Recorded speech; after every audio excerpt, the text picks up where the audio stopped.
Hello বন্ধুরা, আমি সুস্মিতা নতুন আরও একটা ব্লগ ভিডিওতে সবাইকে স্বাগত জানাই। নতুন আরও একটা দিন তোমাদের সাথে শুরু করলাম। কে কোথা থেকে ভিডিওটা দেখছো এবং কেমন আছো অবশ্যই কিন্তু কমেন্ট করে জানিও। তো সকালবেলা ঘুম থেকে উঠে আবারও পুরাতন রুটিনে ফেরার চেষ্টা করছি আর কি। বেশ কয়েকটা দিন ধরেই কিন্তু এদিক ওদিক হচ্ছে। বাড়ি থেকে আসার পর বা কোথাও বেরিয়ে আসার পর যেন মনে হয় এত অলসতা চেপে বসে, যা সত্যি কথাই বলার নয় আর কি। ওদিকে আমি লেবু জলটাও করে নিয়েছি আর সকালে যে চাটা খাই সে চাটাও করে নিয়েছি। করে নেবার পর কাজ তো আর থেমে থামবে না, বা দিনটা তো আর নিজের জন্য থেমে থাকবে না।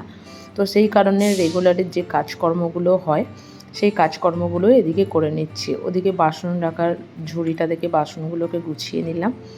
এরপর ঘর দুয়ারটাকে ঝাঁট দিয়ে নিচ্ছি। কোথাও থেকে ফিরে না রান্নাঘর বলুন বা ঘর দুয়ারের যে কোনো জায়গায় বলুন, ধুলো ঝুল যতই ঘর দুয়ার বন্ধ থাকুক না কেন এই জিনিসগুলো কিন্তু হয়েই থাকে আর কি। তো সেই কারণের জন্য আজকে ভেবেছি যে সমস্ত কাজকর্ম হয়ে গেলে, বড়মশাই অফিসে বেরিয়ে গেলে তারপর রান্নাঘরটাকে একটু সুন্দর করে গোছাবো। কারণ কিছু মুদিখানাও নিয়ে আসা আছে, সব কিছুই না ওলট ঢালট হয়ে আছে। মানে এদিককার জিনিস ওদিকে, ওদিককার জিনিস এদিকে, কিছু প্যাকেটে প্যাকেটের জিনিস এই রকমভাবে সমস্ত কিছু হয়ে আছে আর কি। তো সেই কারণে সেগুলোকে আজকে গোছাবো আর কি। তো এদিকে রোদ তো খুব ভালোভাবেই উঠে গেছে, যেহেতু এদিকটা পূর্ব দিক, যেদিকটা আমি ঝাঁট দিচ্ছি সেই কারণের জন্য না সকালবেলার রোদটা খুব সুন্দরভাবে ঘরের মধ্যে এসে পড়ে। আর সারাদিন এই দরজাটা খুলে রাখলে না ঘর দুয়ারে সত্যি কথা বলতে আলো জ্বালানোর কিন্তু কোনো প্রয়োজনই পড়ে না। আর সেটা তোমরা হয়তো দেখতেই পাচ্ছ। ওদিকে ঘর ঝাঁট দেওয়া হয়ে গেছে আর এদিকে আমি ঘর বারান্দাটা একটু ভালো করে মুছে নিচ্ছি। তো চলো ঘর বারান্দাটা আস্তে আস্তে মুছে নেওয়া যাক।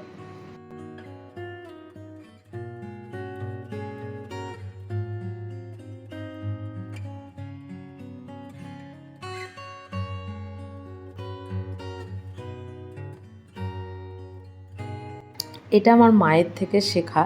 যতদূর টেবিলের নিচে বা চেয়ারের নিচে যতদূর হাত যাবে ততদূর সেই জায়গাগুলোকে ধরে ধরে মোছা। এটা আমারও একটা বলতে পারেন অভ্যাস হয়ে গেছে, যে টেবিলের নিচ বলে বা আলমারির নিচ বলে সেটা মুছবো না, সেটা কখনোই নয়। রেগুলার আমি এই জায়গাগুলোকে ক্লিন করে, মানে ভালো করে ঝাঁটও দিই, ভালো করে মুছিও।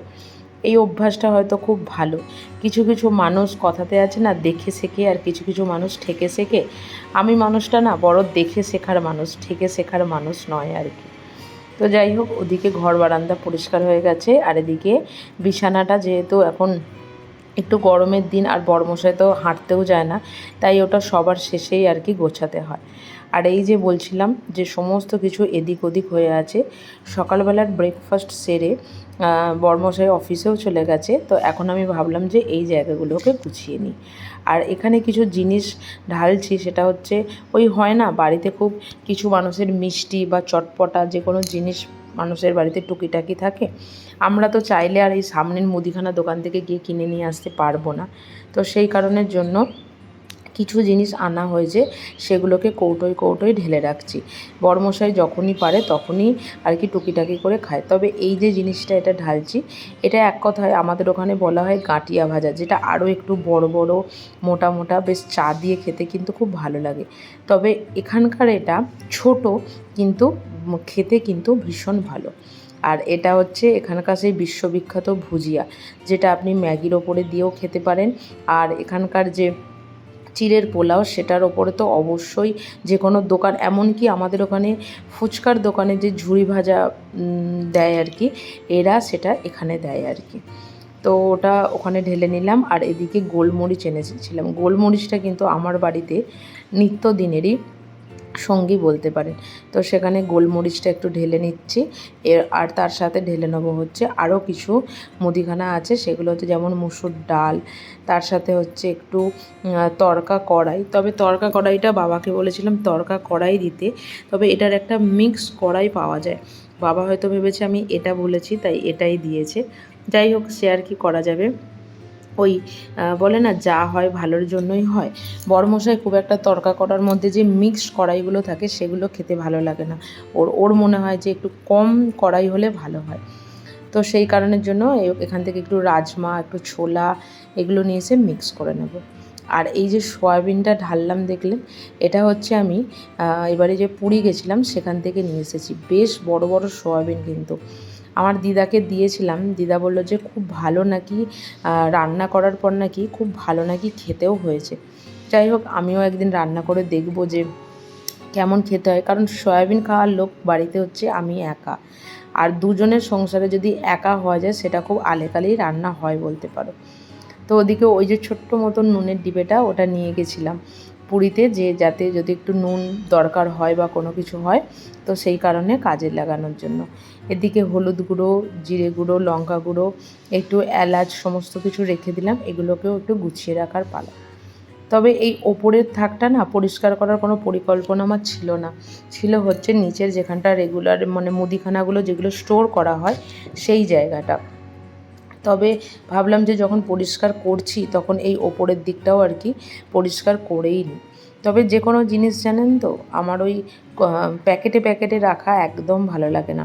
আমার মনে হয় কৌটোতে রাখলে সেটা দেখতেও সুবিধা হয়, আর সেটা কিন্তু নিতেও খুব মানে সুবিধা হয় আর কি। আপনাদের কি মত অবশ্যই কিন্তু কমেন্ট করে জানাবেন। তো এদিকে সমস্ত মানে কৌটোগুলো এদিকে পরিষ্কার করে নিচ্ছি আর কি জায়গাগুলোকে। আর এদিকে বেশ কিছুদিন আগে না খবরের কাগজ পেতে রেখেছিলাম। তবে এত বেশি পিঁপড়ে হয় আর এই বাড়িটাতে এত বেশি পিঁপড়ের উপদ্রব একদমই যা বলার নয়। সেই কারণের জন্য এখানে তো আর তেল বা অন্য কিছু পড়ে না, সেই কারণের জন্য খবরের কাগজগুলোকে সরিয়ে দিয়ে নর্মালি এমনি রেখে দিয়েছি। তাতে কি হয়, পরিষ্কার পরিচ্ছন্ন করার সময় না খাটুনিটা খুব কম হয় আমার মনে হয়। এই যে দেখছেন টুকটুক করে সরিয়ে ওগুলোকে ওখানে রেখেই পরিষ্কার করে নিচ্ছি। খবরের কাগজ বা কোনো প্লাস্টিক পাতা থাকলে সেইগুলোকে নাবিয়ে তারপর পরিষ্কার করতে হয়। আমরা যখন এর আগের বাড়িটাতে ছিলাম কাটিয়ারে, তখন সেখানে ওই যে দোকানে যে 20 টাকা 30 টাকা দিয়ে যে প্লাস্টিকগুলো পাওয়া যায় না বসার জন্য, সেইগুলোকে পেতে রাখতাম। আর মাঝে মাঝেই ওই প্লাস্টিকগুলোকে ভালো করে সাবান জলে ধুয়ে দিয়ে রেখে দিতাম। আবার পরে সেটাকে যখন শুকিয়ে যেত তখন সেখানে এই কৌটো পেতে কৌটোগুলোকে গুছিয়ে রাখতে হতো। তবে এখানেও করেছিলাম। তবে এখন এ বাড়িতে এসে যা পিঁপড়ের উপদ্রব চারিদিকে, হয়তো আপনারা লক্ষ্য করছেন লক্ষণ রেখাও দিয়ে রেখেছি, যার কারণে পিঁপড়ের উপদ্রবটা হয় না, কিন্তু আমারও এইভাবে পরিষ্কার করতে সুবিধা হয়। তো মোটামুটি আমার এই ওপর থাকটা খুব তাড়াতাড়ি গোছানো হয়ে গেছে। এদিকে মুসুর ডাল, সয়াবিন, এদিকে আর যে সমস্ত জিনিসগুলোকে আমি গোছালাম সেইগুলোকে এদিকে রেখে দিলাম। এদিকে একটু গরম মশলা, এদিকে একটুখানি বিট নুন সমস্ত কিছুই রেখে দিলাম। আর এই হলুদ গুঁড়ো, লঙ্কা গুঁড়োগুলোকে না এমনি ঝুড়ির মধ্যে রাখি। তবে এবারে ভাবলাম কৌটোর মধ্যে রাখি, তাতে কি হবে কোনটা কত প্যাকেট আছে সেটা দেখতে সুবিধা হবে। আর এই যে ঝুড়িটা দেখছেন এখানে বেশ কিছু গুঁড়ো মশলা যেগুলো খুব কম লাগে, যেমন আপনার চাট মশলা, মিট মশলা, আমচুর পাউডার, এগুলোকে এটার মধ্যেই রেখে দিই মুখে একটা করে ক্লিপ এঁটে। আর এই দুটো দেখছেন, এই দুটো হচ্ছে আমার দই পাতার জায়গা। বেশ মাঝখানটা শীতকাল পড়ে যেতে দইটা আর পাতা হয়নি, তবে আবার দই পাতবো বলেই ঠিক করেছি। আর এই যে চিড়ে ভাজাগুলো দেখছেন এগুলো আমার শাশুড়ি মা দিয়েছেন, কারণ বড়মশাইয়ের একটা হ্যাবিট আছে, সেটা হচ্ছে মাঝরাতে ওর খিদে পেয়ে যায়, তো সেই কারণের জন্য বা সন্ধ্যাবেলা অফিস থেকে এসে এই চিড়ে ভাজাগুলোকে একটু পেঁয়াজ দিয়ে কাঁচা লঙ্কা দিয়ে এরকম করে খেতেও ভালোবাসে, তো সেই কারণের জন্য ওগুলোকে ওইভাবেই রাখা। এদিকে রেখে দিলাম গ্রিন টিটা, আর ওই যে চানাচুর আর ভুজিয়াটা রেখেছিলাম সেটা রেখে দিলাম, ছোলা ভাজা, তারপরে এদিকে আমন্ড বাদাম, আর এই দিকটাতে রেখে দিলাম বেশ কিছু গুঁড়ো মশলার ওই ছোট ছোট প্যাকেট। খুব একটা ছোট ছোট প্যাকেট আমি নিয়ে আসি না, কিন্তু এগুলো আমাদের পুরীতে নিয়ে যাওয়া হয়েছিল, তো সেই কারণের জন্য ওগুলোকে টুকিটাকিভাবে নিয়ে চলে এসেছি। আর এই ঝুড়িটার মধ্যে রেখে দিয়েছি, যখন যেটা কাজে লাগবে তখন সেটা এদিকে বের করে নেব। আর এদিকে না আস্তে আস্তে আমার যে সসের বোতলগুলো ছিল, গ্রিন চিলি, রেড চিলি সমস্ত কিছু, সেগুলোও দেখলাম যে মোটামুটি কাটিয়ার থেকে আমরা যখন আসি তখন রিলায়েন্স স্মার্ট পয়েন্ট থেকে 3-4টে করে নিয়ে এসেছিলাম। মোটামুটি এতদিনে সবই শেষ হয়ে গেছে। হ্যাঁ, বেশ কিছু এক্সপায়ারও হয়ে গেছে, সেই কারণের জন্য ফেলেও দিয়েছি সেগুলোকে। আর এদিকে সমস্ত কিছু জিনিসগুলোকে পরিষ্কার করে টুকিটাকি করে রেখে দিলাম। যেমন একটু কেক বানানোর জন্য কোকো পাউডার, ভ্যানিলা এসেন্স সমস্ত কিছুই বাড়িতে আর কি আছে। আর সবথেকে বড় জিনিস হচ্ছে কোনো প্যাকেট যখন আমি দেখি না, তখন তার এক্সপায়ার ডেটটা সবার আগে দেখি। কারণ আমার মনে হয় এক্সপায়ার ডেটের জিনিসগুলো খাওয়া খুব একটা ঠিক নয়। এটা তো সবাই জানো, এটা শুধু আমি একা না। তো এদিকে ওপরটাও গুছিয়ে নিলাম, আর ওদিকে টুকিটাকি আমাদের যে সমস্ত খাবার জিনিসপত্রগুলো থাকে আর কি, সেগুলোকেও গুছিয়ে রেখে দিলাম। কোথাও থেকে আসার পরে যতই পরিষ্কার পরিচ্ছন্ন আপনি করে রেখে যান, এসে হয়তো খাটুনিটা কম হয়, কিন্তু এই তেল চিটচিটানি তুলতেই বোধহয় আমার মনে হয় 1 সপ্তাহ সময় লেগে যায় আর কি। তো যাই হোক, এই স্ল্যাবটা তো রোজই আমি ওই ভিম জেল দিয়ে পরিষ্কার করি। যখন দেখি যে সন্ধ্যার দিকে খুব একটা আমাদের মানে মাংস হলেও ডিম বা মাছটা আমি খুব একটা করতে চাইও না, তো সেই কারণের জন্য আজকে রান্না বান্নাও কমপ্লিট হয়ে গেছে।